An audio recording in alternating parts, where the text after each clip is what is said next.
بص يا صاحبي، خليني اقول لك مشكلة بتحصل لك كل يوم ويمكن عمرك ما وقفت تفكر فيها. ليه بتمسك الموبايل من غير ما تكون عايزه؟ ليه تلاقي اليوم بيعدي وانت مش فاكر عملت فيه ايه؟ ليه مهما تحاول تبدأ دماغك بتقفل؟ خليك معايا الدقيقتين دول، ولو الكلام مش عنك فعلا اقفل الفيديو. بس لو لقيت نفسك في الكلام هتفهم لأول مرة علميا ليه دماغك بتعندك وازاي تقدر ترجع سيطرتك تاني على حياتك. بص، الموضوع مش كسل ولا قلة تركيز ولا ضعف إرادة. الموضوع أعمق من كده بكتير وأسهل من كده بكتير. برضو دماغك فيها حاجة اسمها نظام المكافأة.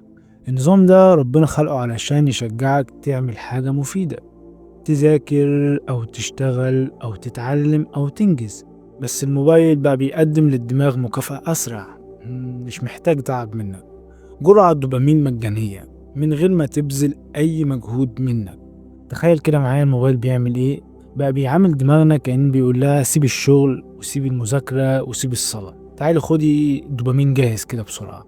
تعال أقول لك ليه لما بتيجي تبدأ بتزهق بسرعة. يعني انت دلوقتي ممكن تبدأ تعمل حاجة وتبدأ بجد، وبعد 3 دقايق بس تلاقي نفسك ماسك الموبايل. كلنا بنقع بنفس الفخ. عارف ده اسمه ايه؟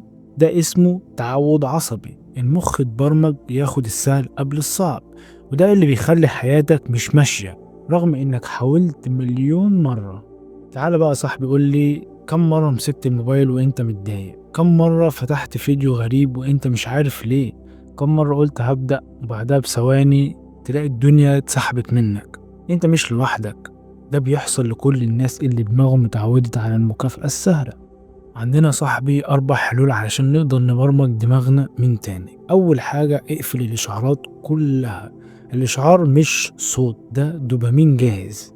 كل إشعار بيقطع تركيزك وبيفكر دماغك إن السهل أحلى من أي حاجة مهمة. تاني حاجة، حدد وقت للموبايل. أيوة، مش هقولك يفصله خالص أو ما تستخدموش تاني، حاول تحدد وقت، يعني ربع ساعة الصبح أو ربع ساعة بالليل. ده مش حرمان، ده إعادة ضبط النظام المكافأة اللي انت كنت بتاخده منه. يعني بعد 3 ايام كده يا صاحبي هتحس ان دماغك بدأت تفوق من تاني. تالت حاجة بقى، لما تشتغل ابعد الموبايل تماما من عندك، يعني حطه بره الأوضة مش جنبك، لأن وجوده في عينك ده بيخلي دماغك ترجع تفكر فيه من تاني، فحاول تبعده من جنبك تماما. رابع حاجة، حاول على قد ما تقدر تعمل يوم واحد من غير تليفون، وهتفهم قد ايه ان كانت دماغك محبوسة ومخنوقة ومش طايقة نفسها. هتحس انك بتتنفس من جديد، بتشوف العالم من جديد، بتسمع صوت جديد.